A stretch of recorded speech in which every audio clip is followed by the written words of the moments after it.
Hello everyone. Thank you for watching. Subscribe, and let's go. Today we are analyzing a case where knowledge of legal subtleties and home security systems helped to leave traders with exactly what they deserved, with zero. Listen, I've been around the block. I'm 45 years old. I've spent the last 20 years working my tail off in commercial real estate, dealing with sharks and tailored suits, and city council members who'd sell their own mothers for a zoning permit. I thought I knew how to read a person. I thought I knew how to spot a lie before it even left someone's mouth. But that's the thing about life. It does not matter how smart you think you are. The biggest sucker in the room is usually the guy who thinks he's got it all figured out. And for 8 years, that sucker was me. It was a Saturday, the third Saturday of October. The air in Connecticut gets that specific bite to it around that time of year. It's crisp. It smells like wood smoke and dying leaves. We were headed to Patrice and James's place for their 10th wedding anniversary. They've got this massive colonial on Elmwood Drive. You know the type. White siding, black shutters, a lawn that looks like it was manicured with a pair of surgical scissors. James is a good man. We've been friends since our days at UConn. He was the guy who sat in the hospital waiting room with me for 5 hours when my mom had her hip replaced. You do not say no to a guy like that. But Sarah, my wife, she'd been acting different. For about a month, she was like a radio station with too much static. She was there, but she was not. She'd stare at her phone, smiling at nothing. And when I'd ask what was so funny, she'd just say it was some dumb video on TikTok. I trusted her. That's the foundation, right? You do not build a house on sand, and you do not build a marriage on suspicion. Or so I thought. That night, she spent forever getting ready. She put on this burgundy dress that she knew I liked. It's the kind of dress that makes a man remember why he proposed in the first place. I wore a navy button-down I usually save for big closings. We looked like the perfect suburban couple. We looked like the American dream. The party was already humming when we pulled up in my Chevy Silverado. There were Audis and BMWs lined up along the curb. James greeted us at the door with a grin and a cold Sam Adams. Sarah kissed him on the cheek, handed Patrice a bottle of expensive Cabernet, and vanished into the kitchen to talk about whatever it is women talk about at those things. I settled in by the fireplace with James and a few guys from the firm.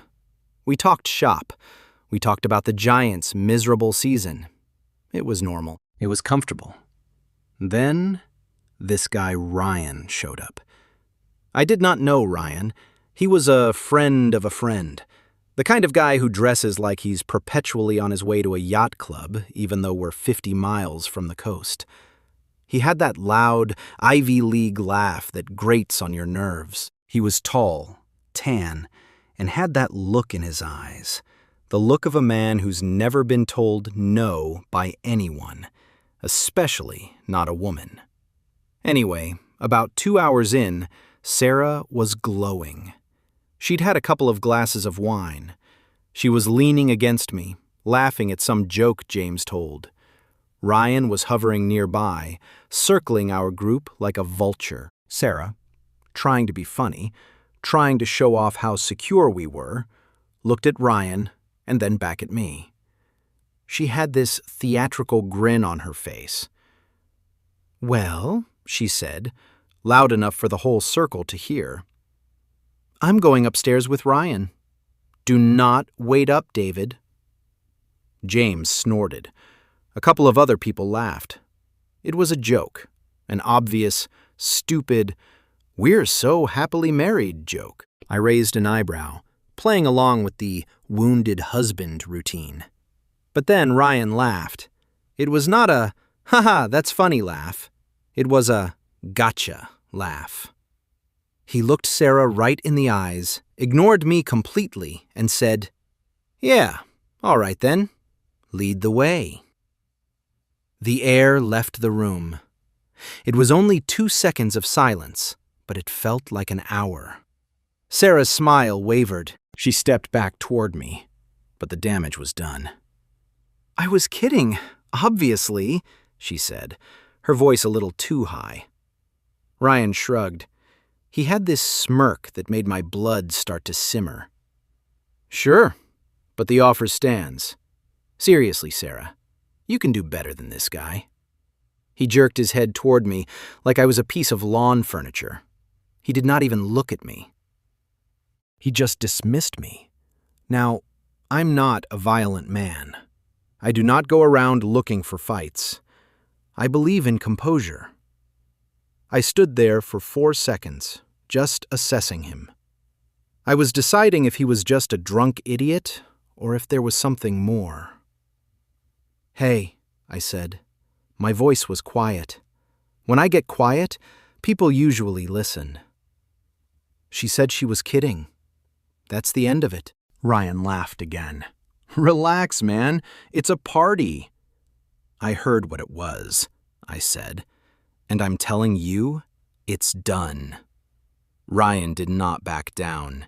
He pushed. He looked at Sarah and said, "Look, she made a joke, I made a joke. If she's not actually interested, she can say so herself. She does not need you speaking for her." That was the moment I realized this was not about a joke. This guy was testing the fence. He was seeing if the gate was locked. I stepped closer. I did not invade his space, but I made sure he felt my presence. "I've been watching you work this room all night," I told him, loud enough for everyone to hear. "Every woman here has had to navigate around you. That's not charm, Ryan. That's a problem.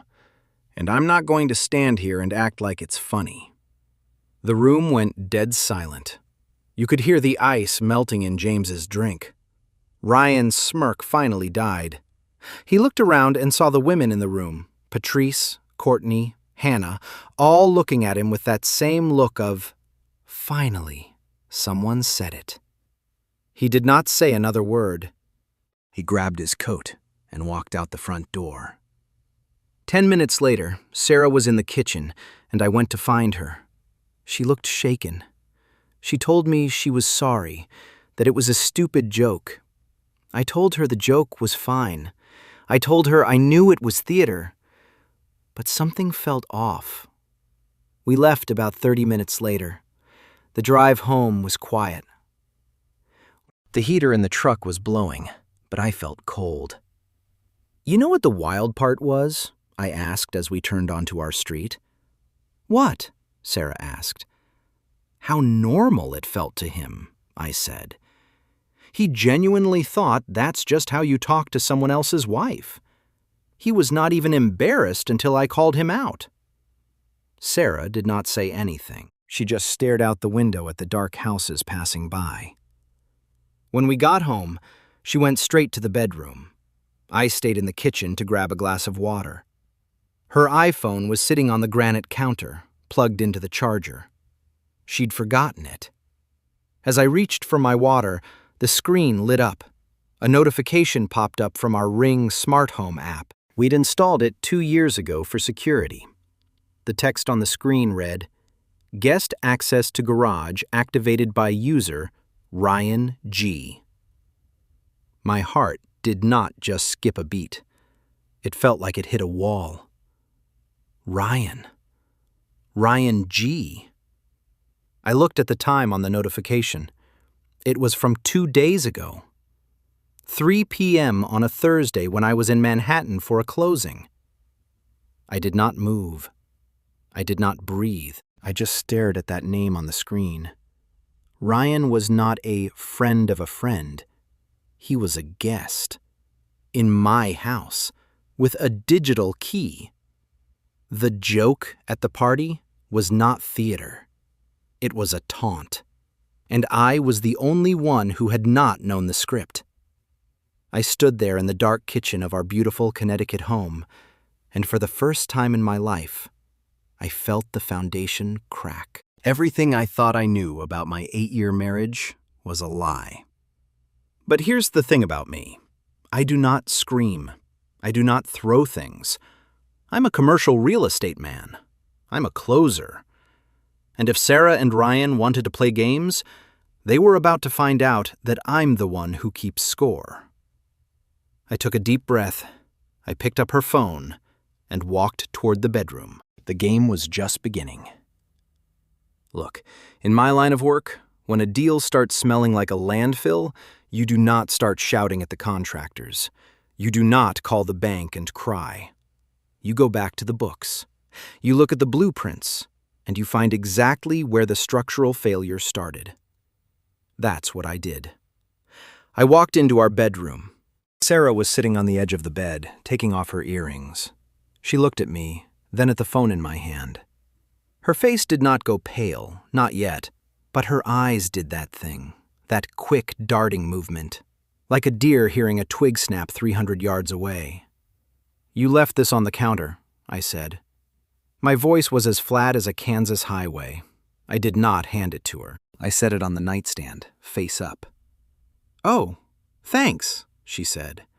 She reached for it, but she was too slow. A second notification popped up. It was a text. No name, just a number. But I'd already seen enough. "Who's Ryan G., Sarah?" The silence that followed was not the comfortable kind we'd shared for 8 years. It was heavy. It was the kind of silence that precedes a building collapse. "I do not know what you're talking about," she said. She tried for a laugh, but it came out sounding like dry leaves on pavement. "Maybe it's someone from James's work. You saw how he was tonight, David. He's a creep." "He has the digital key to our garage," I said. I sat down in the armchair by the window. I did not loom over her. I just watched her. The Ring app notified me. "Access granted last Thursday, 3 p.m. You were home." I was in the city. She stopped moving. Her hands stayed frozen near her neck. "David, there must be a glitch. You know how those apps are. I was probably just testing the system or—" "Stop," I said. It was not a shout. It was a command. Do not dig the hole any deeper. I've spent 20 years watching people lie to me about square footage and environmental reports. I know the look. I'm going to go downstairs. I'm going to sleep on the sofa. And tomorrow morning, I'm going to start an audit. Not of my business, of us. I stood up and walked out. I did not sleep, not for a minute. I sat on that leather sofa in the living room and watched the sun come up over the trees. I was not crying. I was calculating. By 8 a.m. on Sunday, I had my laptop open. I've always been the one who handles the finances. Sarah calls it the boring stuff. She likes the lifestyle, the trips to the vineyard, the dinners at the Capitol Grill, but she never wanted to see the plumbing. Well, I started looking at the plumbing. Here's the thing about smart homes. They're only smart if you're the one holding the data. I logged into the Ring history. I did not just look at Thursday. I went back 6 months. I saw him. Over and over. Ryan. In his stupid Range Rover. Pulling into my driveway at 10 in the morning on Tuesdays. Coming through the side door at 1 p.m. on Fridays. Sometimes he'd stay for an hour, sometimes 3. He'd walk in like he owned the place. He'd check his hair in the reflection of the glass door. I felt a physical weight in my chest. It felt like someone was standing on my ribs, but I kept scrolling. I looked at the credit card statements, our joint account. I found the informational crumbs I'd missed because I was too busy being a provider. $42 at a boutique florist in Greenwich. I never saw those flowers. $280 at a French bistro in Westport on a Wednesday. Sarah told me she was having a girls' night with Patrice. And the kicker? A charge for a hotel in Newport, Rhode Island from 3 weeks ago. $650 for a spa weekend. I remember that weekend. I'd stayed home to finish the Miller project. I'd told her she deserved a break. I'd kissed her goodbye and told her to enjoy the massage. I checked the GPS log on her Lexus. The car never went to Newport. It spent 3 days parked in a driveway in a quiet neighborhood in Stamford. Ryan's neighborhood. I sat there for a long time, staring at the screen. The betrayal was one thing. The disrespect was another. But the fact that they'd been using my money, my house, and my trust to build their little playground, that was where the cold fury took over. Sarah came downstairs around 10:30. She'd put on a yoga outfit. She was trying to act like everything was normal. "David, look, about last night, I can explain the app thing. I think the system got hacked, or maybe James gave him the code for some reason." "Sarah," I said, not looking up from the screen, "do you remember the day we signed the papers for this house?" She blinked. "What?" "Yes, of course. It was 5 years ago." "We sat in that lawyer's office in downtown Hartford," I said, "and I insisted on that specific clause in our prenuptial agreement, the one your mother said was cynical." She went very still. In the state of Connecticut, a prenup is a powerful thing, especially if it has an infidelity clause. I'd seen too many of my partners get taken to the cleaners by ex-wives who'd been cheating for years. I'd protected myself. I thought I was being prudent. I never thought I'd actually have to trigger it. "I do not know why you're bringing that up," she whispered. "I brought it up because I just spent the last 4 hours looking at the ring footage and our American Express statements," I said. I turned the laptop around so she could see the screen. It was a still frame of Ryan walking through our front door carrying a bottle of wine. "This was Tuesday. You told me you were at the gym." She looked at the screen. She looked at me. Then she did what they always do. She tried to pivot. "You were spying on me? David, that's sick. You've been tracking me?" "I was not tracking you, Sarah. I was securing my property. There's a difference."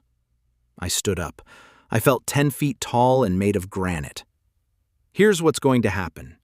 I'm going for a drive. When I get back, I want you to have a bag packed. Just one. Because as of 9 a.m. this morning, I've frozen the joint credit cards. And tomorrow, I'm meeting with my attorney to start the divorce proceedings." "You cannot do that!" she shouted. The perfect wife mask was gone. Her face was twisted with something that looked like ugly realization. "This is my house, too!" "Actually," I said, grabbing my keys, "check the deed. This house is owned by the trust I set up before we married. And per the agreement you signed, infidelity terminates your right of residency immediately. You have until 6 p.m. to be out of here." I walked out the door. I did not look back. I got into my truck and drove. I drove past the Starbucks where we had our first date. I drove past the park where I'd proposed. I ended up at a diner 3 towns over. I sat there and ate a plate of eggs that tasted like cardboard. I felt empty. But under that emptiness, there was a sharp, clean edge of satisfaction. I was not just the sucker anymore. I was the guy who was closing the deal. I did not just drive around aimlessly. I went to the office. It was Sunday. Quiet. The kind of silence that lets you think. I pulled every file. I checked the trust accounts. I called my lawyer, a guy named Miller, who's been through more divorces than a Vegas chaplain. I told him to have the papers ready by Monday morning. Then, I did something a little more hands-on. I went back to the house at 5:30 p.m. Sarah was still there. She was not packed. She was sitting at the kitchen island with a glass of that expensive Cabernet, looking defiant. She thought this was a negotiation. She thought she could use 8 years of history as a bargaining chip. "I'm not leaving, David," she said. Her voice was steady now. "You're overreacting.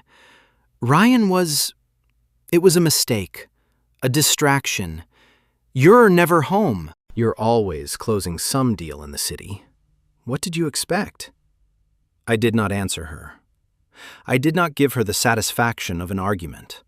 I just walked past her to the living room and turned on the 65-inch Samsung TV. I plugged in the thumb drive I'd prepared at the office. "What are you doing?" she asked, following me. "James and Patrice are coming over," I said. "And Courtney. And Todd. They were worried after the party. I told them we should have a little after-party to clear the air." "You did what? David, stop this!" The doorbell rang. It was 6 o'clock on the dot. James and Patrice walked in first, looking awkward. They knew something was wrong from the night before, but they did not know the depth of the rot. "Hey, man," James said, stepping into the foyer. "We got your text. Is everything okay?" "Not really, James," I said. I led them into the living room. "But I'm a big believer in transparency. Sit down." Sarah was standing in the corner, her face turning a shade of gray I'd never seen before. She looked like a high-rise caught in a controlled demolition. She knew. She finally realized I was not playing by the old rules. I hit play on the remote. It was not a movie. It was a compilation. High-definition footage from the Ring cameras. Ryan's Range Rover pulling in. Ryan and Sarah on the front porch, laughing. Ryan entering the house with his own digital code. Then, I swiped to the financial spreadsheets, the Newport Hotel, the Greenwich Flowers, the dinners. "This is Ryan G.," I said to the room. My voice was like ice. The guy who told Sarah she could do better last night. Apparently, she's been trying to see if he was right for about 7 months. Patrice gasped, her hand flying to her mouth. James just stared at the screen, then at Sarah. The silence in that room was absolute. It was the sound of a reputation disintegrating in real time. "David, turn it off," Sarah hissed. Her defiance was gone. She looked small. "I'm done," I said, shutting down the TV. I looked at James and Patrice. "I'm sorry to drag you into this, but I wanted you to hear it from me before the rumors started. Sarah is leaving tonight." I turned to her. "Your suitcase is in the hallway. I packed it for you while you were sitting in the kitchen. It's mostly the burgundy dresses and the shoes I bought you. The rest of your stuff will be at your mother's house in Jersey by Tuesday. I've already hired the movers."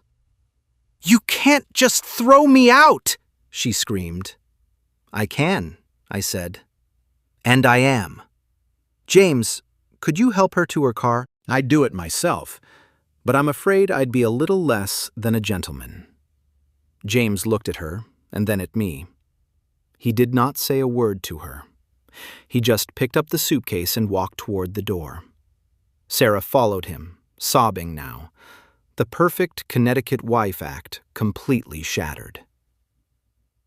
The first week was the hardest, not because I missed her, the woman I missed did not actually exist, but because of the silence. A house that big is meant for 2 people.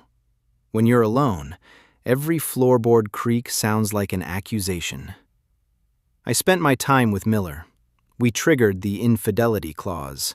In Connecticut, if you can prove the marriage was broken by a third party and you have a solid prenup, the judge does not have much room to maneuver. Sarah tried to fight it. She hired a shark of her own. They tried to claim emotional distress. I countered by sending over a copy of the GPS logs from the Lexus and the Ring footage. I did not want her money. I just wanted my life back. By the 2nd month, the divorce was finalized. She got a small lump sum, enough to get an apartment in a less than stellar part of Jersey, and that was it. No alimony, no house, no American dream. But there was still one piece of unfinished business. Ryan.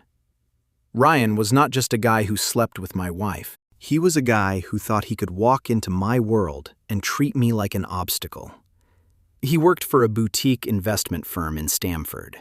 He traded on his reputation and his connections. I did not sue him. That's too slow. Instead, I had a conversation with one of my clients, a guy who happens to be the primary investor in Ryan's firm. We were at the club, smoking cigars and looking out over the Sound. "You know," I said, leaning back, "I've been looking at some of the characters over at your Stamford office. One guy in particular? Ryan. He seems to have a lot of free time on Tuesday mornings.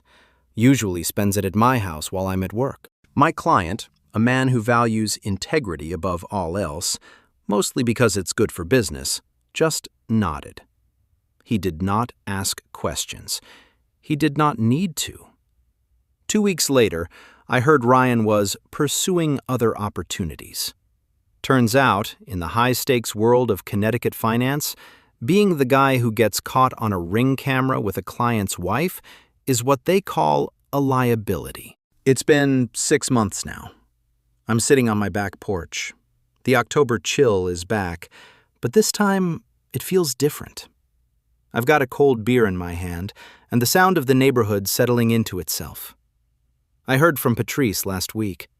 She told me Sarah is working as a hostess at a chain restaurant in Paramus. Apparently, Ryan did not stick around once the free house and the unlimited credit cards disappeared. He's the kind of guy who only likes the view from the top. He's not interested in the climb. As for me, I'm doing fine. The Miller project closed last month. It was the biggest deal of my career. I'm thinking about selling the house in Connecticut and moving into a loft in the city, somewhere with a view of the water and no ring cameras. I learned a lot this year. I learned that trust is not something you give once and forget about. It's a deal you have to reevaluate every single day. And I learned that the best way to deal with a snake is not to shout at it. It's to take away its grass. I took a long pull of my beer and looked out at the dark trees. For the first time in 8 years, I could finally breathe. The air was cold, it was sharp, and it was mine. The hero's primary mistake was not his trust, but his initial refusal to acknowledge his gut feeling when the first signs of disrespect appeared at that party. In this world, a joke is rarely just a joke. It's often a boundary test. To protect yourself, always maintain a separate legal and financial safety net. And remember that professional evidence, like digital logs, is your best ally in a court of law. If you feel the foundation of your home cracking, do not scream. Get to work and secure your assets first. What would you have done the moment that notification popped up on the screen?